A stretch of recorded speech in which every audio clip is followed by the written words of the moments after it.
Hello there, sword friends. Today I'm going to tell you about this sword right here. It is a Balaur Arms Kriegsmesser, and it was recently sent to me by Cult of Athena for the purposes of review, which is what I'm going to do now. Before I do, though, do note, again, review sample, didn't spend any money on it. If you think that makes me biased, you know at the start. 2, I don't study historic European martial arts. While I do study a different variety of swordsmanship, it doesn't necessarily include how to move this one around in traditional systems that involve messers. Also, I'm not an expert in swords. I don't fancy myself one anyway, though I have babbled on the internet over the course of hundreds of videos. So keep that in mind as you hear my musings and ramblings in this video. So this sword, if you want one, is $468, available on pre-order right now on Cult of Athena. And there will be a link in the description down below if you're interested. Balaur Arms is doing some sort of collaboration with LK Chen, who is the manufacturer, as I understand it, for this piece. And I have reviewed a number of Kriegsmessers lately. I've, over the past, reviewed a piece from Arms and Armor, a piece from Landsknecht Emporium. I recently did a piece from Dark Sword Armory, and I've also reviewed the Cold Steel Kriegsmesser. And so I have some familiarity with at least some of the variety of options that are available on the market today. And at $468, this puts it somewhere towards the entry-level price point for a sword of this typology. So that's the context I'm going to keep in mind as I think about if it's worth it or not. But I digress. I will move on to the build, go over build, quality, fit, features, bits, bobs, all that kind of stuff. Then I'll use it and move it around and elaborate on that experience, and then I'll tell you at the end if I think it's worth it or not. Anyway, on with the show. So the pommel. This has a peen that runs through it, and it does appear to be a pommel in that it appears to be a cast piece that is stuck on the end and peened on like a pommel would be. By contrast, I've seen this done a different way in other messers. Sometimes there are metal scales that are riveted on the sides and also peened on. Sometimes the tang runs through a portion of the pommel area and then is riveted or peened on or pegged on in some sort of way. In this case, though, it does look like a cast piece that is affixed to the bottom of the tang and then peened on. Now, when I got this sword, there was no movement, rattle, anything like that. And I would say that the transitions between where the pommel was connected, well, were honestly pretty good, because wood scales are hard to fit on in swords. For some reason, very rarely are they done without some sort of an additive or resin that fills in the gaps. And this was done pretty well. There was some minor transitions, but nothing that bit into my hands, nothing that was uncomfortable. And I honestly liked in this one how the channel that runs through the center runs all the way through, including the pommel, and it gave a nice little swell for my fingers to rest in if I wanted to really choke down on the pommel and keep my hand on the low side of things, versus the cold steel or some of the other varieties that are out there that tend to stop and end that little channel area on the pommel, and then your fingers don't have the kind of extra grip that might come from being able to use that channel. Anyway, I digress. The point is, where it's fixed on didn't have any hot spots and was fit on pretty well. Over the course of use, a slight little bit of rattle in movement has developed, so I can move it around just a little bit. It makes me think that there are basically the peen was rounded down and then stuck through and then peened on. And generally speaking, I would say that's going to hold up just fine. But in this case, it has developed a little bit of wiggle. I think that could have been avoided if the peen area was a square instead of a round peg. And so I think that might have helped if there was something to kind of lock it in place, because as soon as something loosens and it's a round peg and there's nothing kind of mechanically holding it exactly in place, well, at least there's fewer things. Anyway, so the pommel has developed some slight rattle, but all the hot spots were abated. It was rounded out in such a way where it still looked really clean and felt good on my hands. That moves us up to the grip portion where the scales are, and this has the rounded inserts, or the pegs that run through them are hollow, and so you could attach a lanyard or something like that. I don't know exactly what the history is, but I've seen it in the Landsknecht Emporium, I've seen it on the Albion piece, I've seen it done in higher end messers, and I believe they were done historically that way. It appears to be copper in this case, and I do feel a little bit of the peg running through, or the spacer running through, and I can kind of catch a nail on it, but nothing that caused me any discomfort again. And using it, I didn't catch any skin on it. It didn't slice my finger open. I can kind of feel it if I'm being really particular about it, but I don't really feel it otherwise. The scales as well, when I got the piece, were attached really well, and I didn't see any gaps. Well, at least very few of them, less so than I've seen on the cold steel, less so than I've seen on some other messers from maybe like Landsknecht Emporium or Dark Sword Armory or something like that. It appeared overall reasonably well constructed, or at least on par with what I'd expect at this price point. What I did see, though, was a slight ledge of the tang. So I don't know if the scales shrank or if they were fit differently, but I could feel a little bit of a ledge on the tang, and I would say discomfort of a very minor variety was what I felt if I used it with a bare hand. So I could feel the tang. There is a ledge there, and it wasn't really rounded out super well, which makes me think that the wood may have shrank slightly. Anyway, the tang was not comfortable. Ideally, it could be flattened out, though a little bit of time with a file would probably resolve that, just not something that I feel that you should have to do. And it was only on the spine portion. I didn't feel it where my fingers were resting. But if I was using it in a bare hand and really kind of choking down and swinging, I could feel that tang rubbing a little bit on the flub of my hand. Anyway, apart from that, the scales look good. The transitions all look good. There were some minor spots that looked like they used some filler, but overall pretty minor stuff. And I would say, especially in comparison to the cold steel piece, which is from the Messers that I reviewed, the closest in price point. This was far and away a better construction than I saw on the cold steel. It had the hollow little pegs that ran through rather than solid copper pieces, and the scales appeared to be better fit on and were flatter, and I couldn't make out spaces and gaps in them the same way. Moving up to the crossguard. This has a very appealing look to it. I love the little extended knobs, the little extra fine detail file work that's on there. It looks like it's a cast piece, so it's not filed in there directly on this piece, but I love the extra little detail that's on here. The cold steel, by contrast, is very simple in appearance, and this one has a little bit more ornamentation on it. It's got some twisted quillions that extend on either side. I happen to really think it's a handsome looking appearance. Where they bite me a little bit is on the back of my hand. Some of where they square off a little bit and where it meets my thumb, if I'm choking up on the guard, I do feel it, and it does poke into me a little bit. So sanding that down or extending them out or something like that, or moving them in, I'm not sure exactly what, but where they are, it does poke me just a little bit, just inherently. It's not that it's sharp or is it rounded down. It's just that there's a little ledge there where the meat of my hand happens to be. The other bit to note about the crossguard, there is a gap where it meets the blade. There's been some content about that recently and some thoughts. Historically, some blades had wider gaps, some had smaller gaps. I personally like to see them very finely fit because it's hard to do and more aesthetically pleasing, and it shows a level of attention that isn't necessary, but is hard to do, and gives me a little bit more faith maybe in some of the other stuff that's hard to do that I can't see being well done as well. But it's not required to be a good sword. It's not required for a usage perspective. It's more or less a cosmetic thing that's a pain in the butt to do, and why you don't find it particularly well done on less expensive swords, and frankly why you don't find it particularly well done on some very expensive swords. So anyway, point is, there is a gap there. If that's bothered you, I guess you know about it. On the reverse side, though, where the shoulders of the blade meet, I've seen Landsknecht Emporium take a different thought to this, and basically the guard can slide down the blade or slide up, but it's pressure fit on, and the shoulders of the blade are visible underneath the guard. So rather than the shoulders resting in the crossguard is cut out in such a way where the shoulders of the blade are visible, and that isn't the case here. And there is a peen that runs through, which is round where the nagel rests, and that is also a little bit of a trick, because where the nagel rests, if it's round and it gets whacked, then well, in this case, it fell out. So I'll talk about that later, but I did do some percussive stuff on the crossguard, and the crossguard didn't. Well, in one case, it survived really well, but that nagel did come out. It was round.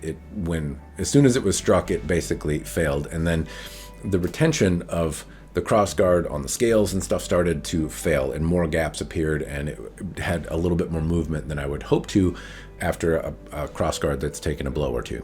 So anyway, the crossguard, though, to its credit, bent instead of broke. And so as we're talking about crossguards and what should they do, well, I whacked it with a sword and it bent.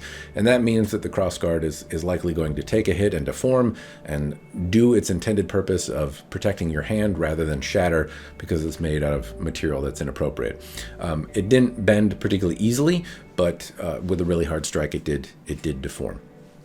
And the material was soft enough to do that. I bet I could bend it back and it would be okay, but I digress. Point is that it did its job. The nagel, though, not so much. A hard hit on that caused it basically to move and then come out pretty easily. And I don't think that would have happened if it were peened in rather than kind of pressed through and then quasi-peened in. I'm not sure what the thought process here was, but I suspect a little bit of what I see on the handle is like copying homework. And I don't know, I don't have the Albion Connect, or Knecht, however you pronounce it, but it does look like The assembly on this one is very close to the way Cold Steel does it, but a little bit more refined. And it looks like they copied the wrong person's homework a little bit, because ideally the tang would nest in somewhere on the pommel section. And if it did that, then it wouldn't have the ability to twist, or the pommel wouldn't have the ability to twist. If the tang rested, if the shoulders of the tang rested into it and it was peened on, then I doubt the rattle would have appeared. Likewise, if the shoulders were worked in a little bit differently and the nagel was put in with a square area and then peened on, well, it might look a little rougher around the edges. It would likely not have come off as easily as it did with a strike in this case. Apart from that, I love the way it looks, or looked, I should say, and I thought the nagel was handsome, and I like that it covered my knuckles. I've come to find that the nagel is not necessarily purely for defense, that there are some binding and winding things that it could be used for, but in this case, if it was used for defense, it wouldn't be useful for very long. Before I move on to the blade, it's worth noting that there is a scabbard on this one, and I would say it's well done. And this is a notable thing because the Cold Steel and the Cult of Athena LK Chen Balaur arms option are not really an order of magnitude different in price. The Cold Steel sometimes is around $300 or $400, and the Balaur arms is $468. But you get a scabbard with the Balaur arms piece. You do not with the Cold Steel piece, or at least the one that I got didn't come with one. And as I understand it, they don't come with them. And the Cold Steel piece does fit in the Balaur arms scabbard. So if you have a Cold Steel one already, then you could use the scabbard from the Balaur arms piece. It does fit in there. Sometimes it requires a little persuasion, but it fits in. Point is, though, that the scabbard it comes with is really not too bad. It comes with a metal mouth and chape, and overall it's got some kind of like false leather, it looks like, with some sort of ornate pattern that looks to be like laser etched into it, which I think overall is really quite handsome for a sword in this price point. It doesn't retain it particularly well, and it doesn't have a belt system that holds onto it, but the fact that you get a scabbard that is passable, and if you can attach a belt to, will do the part. It's not a crappy or worthless thing. It is a reasonably nice scabbard with reasonably nice fittings. I can imagine a do-it-yourselfer wanting to maybe change the leather coating to do something a little different, or but you have a good core to work from, if nothing else, or good parts that would likely cost as much or more than if you were to buy them separately. Like if you were to buy the bronze scabbard fittings, those could easily, just the fittings, if you were to buy them separately, could cost a pretty substantial amount of money. Anyway, I think the scabbard's fine. It doesn't retain it particularly well. I don't honestly know what to expect from a scabbard, but I like that it comes with the metal fittings, that they're reasonably well made, on par with the other things that I've seen from LK Chen, and that it fits reasonably well. It seems like a really solid addition, one that was amiss from the perspective of the Cold Steel. Kind of neat that it fits the Cold Steel one though too. Anyway, on to the blade. Pointy stabby part.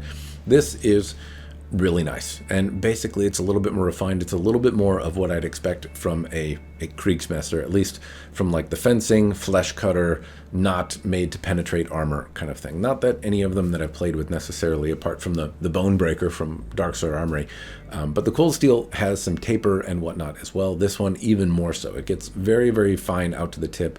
It's very, very bendable in terms of, like, if I try to flex the blade, it flexes quite a bit more towards the tip, and it's very flexible and thins out quite a lot, more so than you might expect to see on most production swords. It has a really awesome profile as well. It looks similar to the Cold Steel, to the Connect, to the other offerings that are out there in this Kriegsmesser shape. It has a nice fuller that runs roughly 2/3 or 3/4 up the length of the blade, and kind of tapers off, not necessarily super evenly, but evenly enough where you don't necessarily catch the different areas. It has some command of distal taper, which is something LK Chen has consistently done really well. If there's a blade typology or geometry that's supposed to incorporate distal taper and profile taper, they really seem to nail that down. Recurves and any other kind of curve involved in the sword, they really seem to do pretty well with budget-conscious but very geometrically complex type shapes. And this Kriegsmesser highlights that. It has a nice individual single bevel without a pronounced secondary bevel. It has good fullers, it has good curvature to it, it thins out, and I'm very happy to say that the metallurgy behind it, not that I've really pushed it to failure, but I have done some stupid things with a pretty thin sword, and it's held up remarkably well. So I'm very surprised at how well the blade in particular has held up to doing some of the stupid stuff that I've put it through. Which I suppose brings me to moving it around. How did it work moving it around? Well, it was lovely to move around. Basically, it's a more refined version of the Cold Steel, and I haven't played with the Albion Connect version, perhaps a less refined version of the Connect version. But the point is that it thins out a little bit more. The wells aren't as deep, and it didn't hurt my hands the same way the Cold Steel does, which feels a little bit more blocky and bites into my hands in a little bit more of a way. The LK Chen feels like just a more elegant, more refined version of the Cold Steel piece. It looks like somebody copied the homework and corrected a few of the answers along the way, honestly. But it feels better. It feels more nimble. It's a little bit lighter.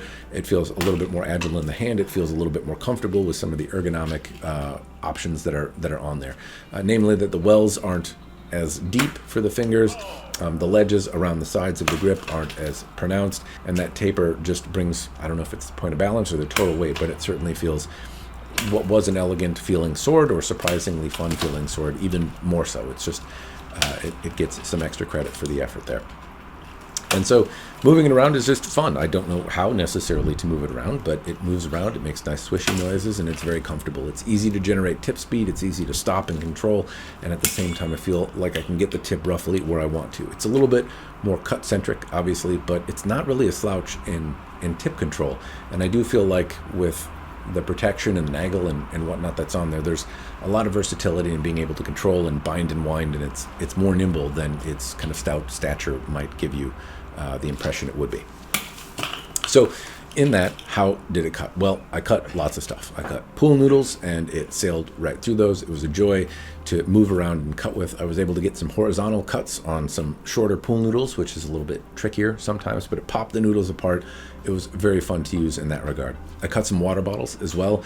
As you would expect, it cuts the water bottles, but I would note that it is roughly 23 degrees outside while I'm cutting these things, and swords tend to be a little bit easier to break in this weather. And nothing happened. I cut the neck of the water bottle right through the cap where the plastic is thickest. There was no edge deflection, no problems, nothing. I cut a frozen water bottle, and it cut the frozen water bottle in half really well. I was surprised, and it had a delightful little ring sound that would reward me for my efforts in good edge alignment. From there, I also cut some tatami mats. It cut those very, very well as well. I didn't have many bad cuts on the tatami, but it's a shape that I'm unfamiliar with and longer than I'm used to as well, so it's easy for me to hit the ground the way I swing the sword. I was a little bit cautious with it. It cut really well, though. I would say, especially as I compare to some of the other swords that I was cutting with that day, particularly on tatami, it worked exceedingly well. And I could get upward diagonal cuts. I could do all sorts of stuff. It was a very, very proficient and easy cutter. So from there, I brought it out to a couple other different targets. One was branches, and this thing would bury itself deep into a branch. And this is important because the edge gets very thin, and I'm doing bad cuts, so the sword is deforming. And every time I pull this thing out of a branch, it's back to true. The only damage that I spotted on the sword from doing any of the stupid stuff, in terms of cutting anyway, was I accidentally whacked the metal screw peg a little bit, and there is some slight edge deformation from hitting the metal screw that I used to hold the pegs in the stand. Apart from that, cutting frozen water bottles, cutting into frozen branches, which were felled not too long ago and are still kind of wet and a bit like an ice cube, and also hitting them hard. There was no rattle apart from the pommel loosening a little bit at some point in there, but the blade didn't deform, it didn't diminish the edge. Everything was right and tight, everything was straight. I slapped it on the side of the stand, and I did, at this point, like cutting branches, cutting frozen water bottles, and flapping it on the side of the stand is abuse. And what I'm expecting to see here is edge deformation, some rolling, some edge deflection, some bending, or maybe twisting, or for more of the cross guard or things to loosen up. And the only thing that happened was the pommel loosened a little bit, which with a torch and a hammer, you could probably tighten up, or maybe just with a hammer. Anyway, I would say at this point, it's exceeding my expectations and how well it's holding up. The contrast to that, though, is the grip. So when I brought it out and tested the grip, I'd done the cutting, and I was very surprised and happy with the result for such a thin sword on such a cold day. And I was over the moon. I was thinking this is a great sword, but I needed to test the guard. I needed to whack it a little bit, and I needed to see how well things held up there. And that's where I suppose the disappointment comes in. Now, to its credit, the quill ends hold up, and they bend, and they will protect you. They didn't shatter. Shattering is what we don't want to see. Bending is what we do want to see. Well, ideally, nothing is what we want to see. We want to see the grip break the sword that I'm trying to hit it with, but that didn't happen. The quill end bent. that's a good result. And that means your hand is safe and your sword is still together. Unfortunately, it didn't do that so much with the nagel. It did take a little bit to get there. I whacked it with a foil first just to see, if it would loosen up. It didn't, which is to be expected. I then had my naginata bowkin and I dropped it from a pretty high height. I'm not really swinging for the moon, but I don't want to damage the naginata too much either. And I'm just trying to see if I can loosen the guard up again. I see the quillin kind of bounce and spring back. Maybe it's deformed or bent just a little bit, but not substantially. But as soon as I break out what's left of my Zombie Tools wakizashi and I smack it on the quillin, it's bending pretty quickly at that point. But that's a pretty short sword with a pretty good smack to it. The quillion bends, but the nagel also pops out. And so the nagel popping out is really a disappointment, not something that should happen. But fortunately, I think these are small and early batches. It seems like an easy fix. If the nagel isn't rounded and is made with a square peg and the peen is more robust, it's going to hold on there. And the cold steel had a very similar problem to this. When I got the cold steel piece, it came with an nagel that UPS had abused a little bit, or it bounced around in the box, and it was loose. And I peened it on, and now it's a little bit tighter. Rather, I moved it around with a nail set and beat the hell out of it. And now it's quite a bit tighter than it was, and it doesn't move around, and it's more secure. So I think the part is probably fine. I think it's the actual nagel that's running through and the amount of material on the other side and how it's compressed on. So I think it's an easy fix. I think technically I could fix it. And also the way it's placed on and stuck through provides some tension. It seems like the guard needs to be pressed down and things are offset just a little bit so that pressure is required to keep the scales on and things in alignment. So I think generally all of the kind of really hard stuff is done. Just the simple bit of maybe making a square peg and a square hole and leaving more material on the other side would solve it. Anyway, that's the downside, and really the only one that I could find from the sword. The peen on the pommel came loose just a little bit, and again, if the tang was recessed in there just a little bit, then it would provide some shoulders so that it wouldn't rock around or move around so much, or wouldn't have the opportunity to with hard use, which is what I put this sword through. Those are, important things, but on the grand scale minor in particular, if I contrast it to what else is available. If you want to get a nice piece from Lands Connect Emporium, it's around $1,000. And I do think that it would probably look a little rougher around the edges, but probably be a little bit more robust in its construction. The cold steel, I had a number of issues with it. This has a single bevel, not a pronounced secondary one. The heat treatment seems really solid, which was not the case on the cold steel. I was able to bend it, doing much easier stuff than what I put this sword through. It cuts delightfully well, and it has a really refined and elegant looking appearance to it. So I think overall there's so much right with this sword. There's a few little tweaks that I'd say, and I think it might be because in looking at the construction, it looks constructed very similar. The same issues exist on the cold steel piece. The LK Chen seemed to hold up a bit better though. And namely, I want to point out the heat treatment. That was my main concern with the cold steel one. That is not the case here, and it cuts brilliantly. So anyway, hopefully that's helpful. If you're asking me, do I personally think it's worth it or not? The short answer would be yes. I think it's a fantastic sword. $468, not nothing, but compared to the other offerings that are out there, it's less expensive than the Dark Sword Armory variety and quite a bit more nimble and fun to move around in the hand. It's more expensive than the cold steel, but you're getting, again, something a little bit more refined, not that much more money, and it includes a scabbard, which could easily be the difference if you wanted to buy the price difference between the cold steel and the LK Chen Balaur Arms collaboration piece is about the cost of the metal fittings if you were to buy them separately. I'd imagine it's probably in that ballpark. So it seems worth it, and you get, I think, a better sword out the other end, and one that has a heat treatment that I would trust a little bit more. Anyway, that's what I've got. Thank you to Cult of Athena for sending this my way. I really enjoyed testing it. I hope the feedback that I was able to provide is useful to any prospective buyers out there, and that's all I've got. Cheers, and thanks for watching.